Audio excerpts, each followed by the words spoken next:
everyone. Thank you very much for being in attendance. Obviously, for those people who are watching this video, you'll see this has been a regular meeting, and all of you, of course, are very aware of the restrictions to public gatherings that have been imposed by the province, and that we, of course, are being very supportive of. I just want to take this opportunity before we get started to say that we're thinking about our residents. We're prepared to support the province in any way possible in order to ensure your continued safety.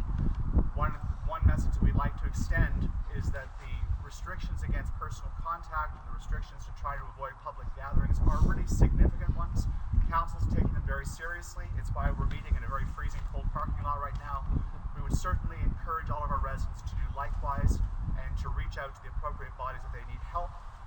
I'm going to read a quick statement with regards to this. In light of announcements from the province regarding COVID-19 pandemic and the growing risk from the virus, meetings of council and committees will be significantly reduced or suspended until further notice, and the office building will be closed to the public. It may become our practice for any urgent decisions during the pandemic for council to meet outside or in an open space to limit contact between people. Information staff are working on setting up some services at staff homes, enabling staff to work from home, with processes in place allowing citizens to continue to have access to staff through phone and email. The phone number remains the same, 902-532-2331. So having said that, we've got two items of business to do this morning. I'm going to ask Stephen, who would perhaps speak to the first item of business for us. This is in regards to the water main replacement, water transmission main replacement for the Rose Park water system. We had some tenders closed a couple of weeks ago. They were above our budget, but this is a grant-supported project, so there are certain restrictions on where we can get funding for and what we can use funding on.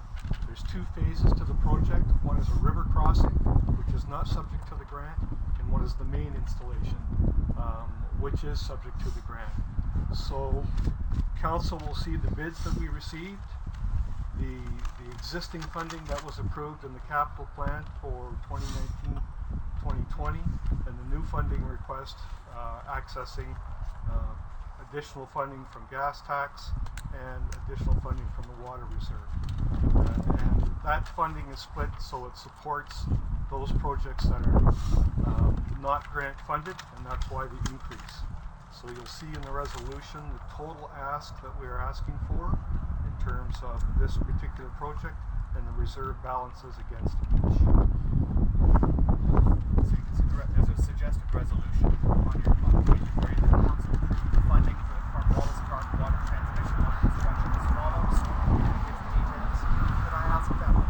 Thank you, Councillor. Councillor Morrison has made the motion, seconded by Councillor Henning. Discussion of the motion. Yes. Just regarding gas taxes, the reserves, we had looked at that and spoken. Are we putting off some additional projects in order to complete this one? Steve, you want to do that? The province contacted us in regards to the Lakeele Active Transportation Project. And once council had approved a $200,000 gas tax to support that, they called us back and said you don't have to because it's on the blue route. So they're responsible for everything. But there is a service level change. It'll just be a paved shoulder. We were looking at a sidewalk. My recommendation to council is let's just assess, see how it works. I think from a level of service in terms of maintenance, it can work a little better because the province is responsible for plowing. We wouldn't have a sidewalk kind of hanging out on the edge. Not that I don't support that, but I think for now we'll just monitor the situation and see how the public goes. Okay, thank you. Further discussion? Councillor McNeil. Bids, do they include GST or is that just That's with GST. It is. Yeah. HST. or HST? There's nothing further. All in favor of the motion signify by saying aye. Aye. Opposed? Motion's carried. Thank you. Well, the next order of business is a rather exciting one. I'm going to read the motion for you and ask for perhaps the area councillor to make the motion, and then I'll also a public statement to read once council has discussed it and voted. So the motion is: I move that the municipality of the County of Annapolis agree to the purchase and sale of PIDs 504-4297, 530-4084, and 532-2037 4100 from the Upper Clements Park Society in the amount of $600,000 for the sole purpose of furthering the Gordonston, Nova Scotia project. Councillor, would you like to make that motion? I do. Moved by Councillor Morrison and seconded by Councillor Libidon. Discussion on the motion. And Councillor Morrison, please. Thank you.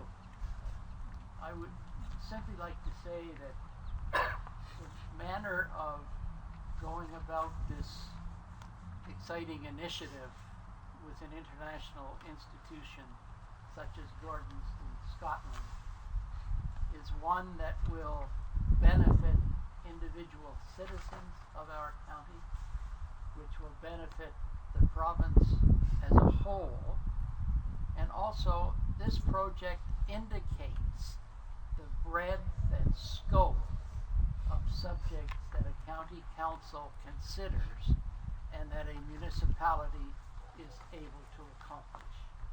Thank you. Thank you very much. I'd like to just briefly say how much I appreciate the enormous amount of effort that has been put forward by all of our staff as we move on this project. We've been in a difficult quandary for a little while because we were bound by confidentiality and couldn't speak to what was taking place on the Gordonston project. But staff have been very active, working very hard to get us to this point, and this is that first really critical milestone that we talked about at our initial public meeting, which we discussed Gordonston, said we wouldn't be able to speak until we hit that milestone. It was a bit of a longer road to get there than we had anticipated initially, but we are delighted that we are finally there. Further discussion from council? Councillor McNeil. I think it should also be clearly stated too that Upper Clements Park was in bankruptcy, Yes, that they couldn't continue on the way we were going. thank you. And I'll have that in the statement as well. Councillor McDonald. Will there be more detail here this morning? I'm going to read out this statement, and you'll hear what detail there is to be had. Very and good. of course, we will also be announcing further milestones as they come up. Very good, thank you. So I'd like to read this. This is our press release that's going out to media today, and we are releasing this to Question? I'm sorry. Question. Oh, sorry. Next question of the motion. All in favor of the motion signify by saying aye. Aye. Opposed? Motion's carried. Thank you very much. Take a table away from me, and all the rules just go out the window. I would mention that we're making this. We've coordinated our press release with Gordonston in Scotland. They're going to be issuing a press release simultaneously, which is also quite exciting. So the Gordonston, Nova Scotia project is proceeding. We're profoundly excited to share with our community the first milestone of this integral project. The purchase of the Upper Clements Park Society property is for the sole purpose of developing the Gordonston, Nova Scotia project, the first franchise to open at this prominent educational institution. Gordonston, Scotland had approved several sites within the County of Annapolis and subsequently requested a scoring matrix.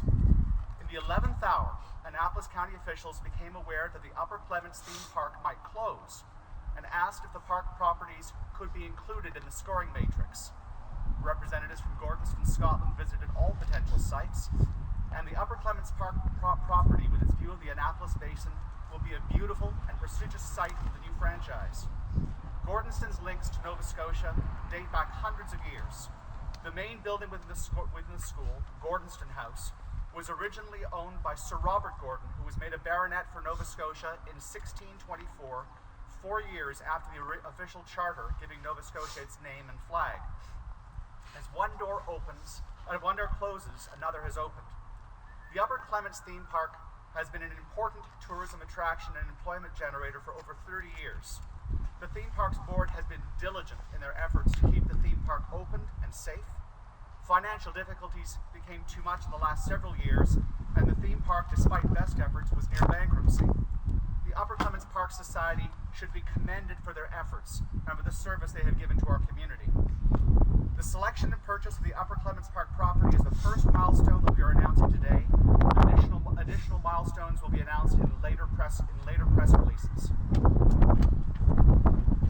That's our announcement, and I also have the announcement from Gordonston if you'd like to hear that as well. So this is what will be read in Scotland.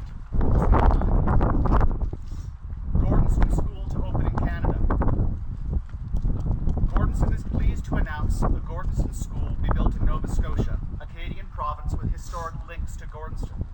A consortium led by Canadian businessman Edward Farron, with the cooperation of the local government, will build a 250-acre campus in Annapolis County, where pupils will be able to benefit from an education based on Gordonston's world-leading approach. The Gordonston, Nova Scotia campus lies between the sea and the hills, mirroring the stunning countryside setting of Gordonston in Scotland. Gordonston's links to Nova Scotia date back hundreds of years. The main building within the school, Gordonston House, was originally owned by Sir Robert Gordon, who was the first Baronet of Nova Scotia, and granted 16,000 acres on the coast of Nova Scotia for the barony of Nova Scotia in 1625. Principal of Gordonston, Lisa Kerr, said, "This agreement will pave the way for more children to benefit from an education based on Gordonston's unique ethos, which combines high academic achievement with exhilarating outdoor experiences and a strong commitment to service to the community." From our first meeting, we have been struck by how everyone involved in this exciting project shares our commitment to growing the reach and impact of Gordonston's educational values. Edward Farron and other members of the project team have visited Gordonston many times, and we were also delighted to welcome Stephen McNeil, Premier of Nova Scotia, who was born in Annapolis County, to Gordonston. The Nova Scotia campus will have the Kurt Hahn philosophy at its core. Gordonston's founder and visionary educationalist Kurt Hahn believed that young people flourish when their horizons are broadened beyond their academic potential. He set out to develop qualities of compassion, honesty, initiative, a thirst for adventure, and a sense of service for others in them.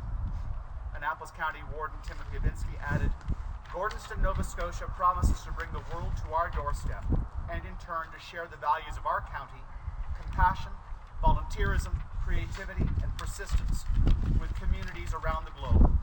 This is one of the most beautiful sites in Nova Scotia. That it can be redeveloped for this project as a community anchor institution is a true cause for celebration. Gordonston will work with project managers EA Farron Limited to develop a school on the site of the Upper Clements Park in Nova Scotia." Edward Farron, Managing Director and CEO of EA Farron Limited, said, "We are excited to know as project developer and operator of Gordonston that through its oceanfront campus, caring teachers, and outstanding classroom education, and Gordonston's broad curriculum of challenge and service, that Gordonston, Nova Scotia will create in young lives the belief that there is more in you than you think to develop fascinating lives for themselves, their families, and their communities. It is planned that the Gordonston, Nova Scotia school will open in the autumn of 2021. Last year, Gordonston announced a long-term multi-school agreement to open Gordonston schools in China, and this announcement is the next phase of its plan to develop a small network of franchise schools around the world."